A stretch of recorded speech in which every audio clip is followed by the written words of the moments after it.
Pengenalan bagi kaedah-kaedah berfikir. Pemikiran ialah proses menggunakan minda untuk mencari makna dan pemahaman terhadap sesuatu, meneroka pelbagai kemungkinan idea atau ciptaan dan membuat pertimbangan yang wajar bagi membuat keputusan dan menyelesaikan masalah, dan seterusnya membuat refleksi dan metagognitif terhadap proses yang dialami. Guilford 1967 berpendapat bahawa pemikiran merupakan sesuatu jenis kebolehan atau keupayaan. Ia mempunyai pelbagai kemahiran berfikir. Dari teori Roger Sperry 1970 menghuraikan fungsi otak kiri manusia yang berfikir secara kritis dan otak kanannya berfikir secara kreatif. Kaedah berfikir menurut Barat.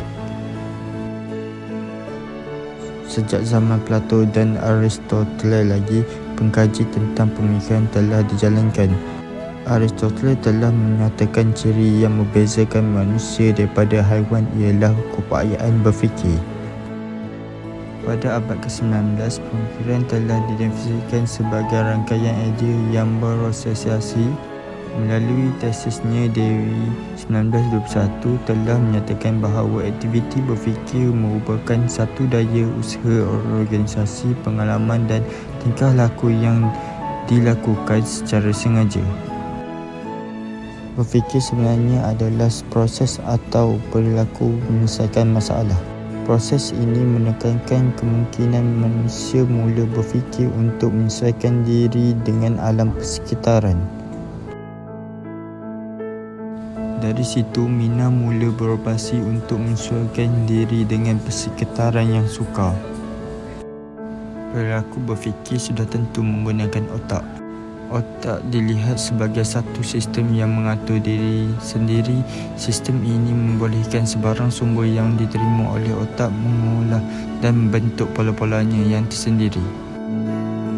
Dari segi fisiologi yang baik, manusia ataupun binatang mempunyai otak. Malah dari segi bentuknya, tidak banyak beza antara otak manusia dengan otak binatang. Namun dari segi psikologinya, otak manusia sebenarnya jauh berbeza dari otak binatang. Kaedah pemikiran saintifik adalah satu proses berfikir yang bermula daripada pengalaman diri atau panca indera untuk mendapat kebenaran dan pengetahuan. Pemikiran saintifik juga berasaskan prinsip rasional dan logik, kerana sesuatu yang tidak rasional dan tidak logik dengan sendirinya juga dianggap tidak saintifik. Pemikiran saintifik memerlukan bukti yang secukupnya dan meyakinkan sebelum sesuatu idea itu dapat diterima. Jadi, jelaslah kaedah pemikiran saintifik ini memerlukan bukti-bukti empirikal yang cukup dan meyakinkan, barulah sesuatu idea atau pandangan itu dapat diterima tanpa ragu-ragu. Dalam pemikiran saintifik ada beberapa prinsip seperti prinsip empirikal yang bertolak daripada panca indera sebagai sumber ilmu yang sebenar, yang melihat adanya pemisah mutlak antara subjek dengan objek, dan prinsip kausaliti yang berdasarkan hukum sebab dan akibat. Di samping prinsip-prinsip saintifik tersebut, amalan kaedah eksperimental sebenarnya yang mencirikan keseluruhan pemikiran saintifik. Urutan sesuatu kajian secara saintifik ialah penyataan masalah, penyataan hipotesis, kaedah penyelidikan dan seterusnya mendapat hasil penyelidikan. Dengan itu, lengkaplah kronologinya dan suatu idea, pendapat dan pandangan itu boleh diterima secara pemikiran saintifik.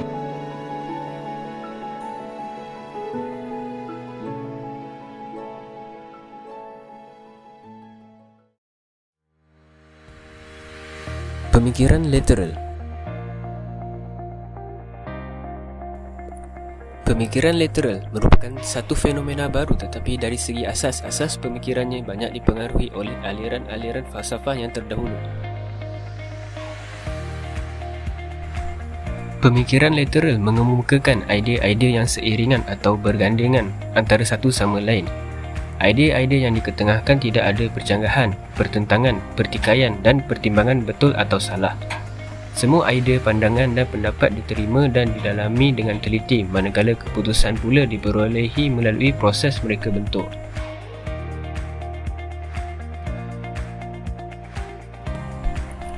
Pemikiran literal bersifat generatif. Matlamat pemikiran ini adalah untuk menerbitkan perubahan demi perubahan itu sendiri dan beralihan daripada konsep lama kepada konsep baru. Pemikiran ini juga sentiasa berusaha mencari alternatif baru dan tidak minat membuktikan apa yang betul atau yang salah, sebaliknya berminat mencari apa yang berlainan. Dalam pemikiran literal, idea-idea yang betul atau salah dilihat sama pentingnya sempurna, lemah atau salahnya. Idea tersebut menjadi soal kerana idea-idea yang cacat atau salah tetap berguna kepada pemikir literal. Idea-idea tersebut digunakan sebagai pencetus bagi menerbitkan idea-idea yang baru dan menyusun pola-pola pemikiran yang lebih canggih. Akan tetapi, pemikiran literal juga tidak berminat kepada perkara yang jelas dan nyata. Fokus pemikiran ini ialah untuk membolehkan otak melompat ke depan dari satu konsep ke satu konsep lain. Minat utama pemikiran ini ialah menjelajah hingga ke perkara-perkara di luar batas. Habit ini menguntungkan kerana jikalau selepas mencari dan menjelajah ke berbagai otak fikiran dan didapati kita tidak dapat menghasilkan idea-idea baru, kita tetap boleh kembali pada idea-idea yang biasa.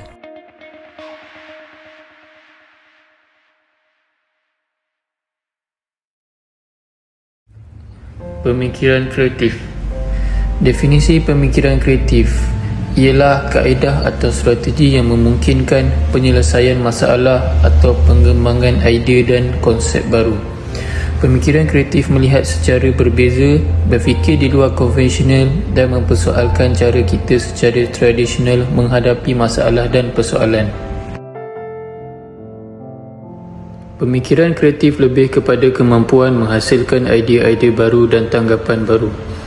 Orang yang kreatif mengutamakan cara lain untuk melihat sesuatu perkara atau permasalahan. Semakin banyak sudut pandangan yang digunakan adalah semakin baik. Tujuan pemikiran kreatif. Pemikiran kreatif adalah untuk menghasilkan sesuatu yang baru atau membawa perubahan.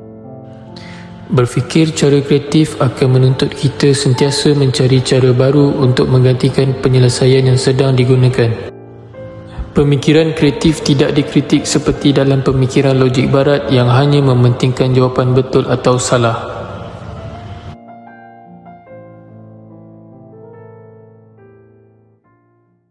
Kemahiran berfikir aras tinggi, KBAT. Definisi KBAT, keupayaan untuk mengaplikasi pengetahuan, kemahiran dan nilai dalam membuat penaklukan dan refleksi bagi menyelesaikan masalah, membuat keputusan, berinovasi dan berupaya mencipta sesuatu.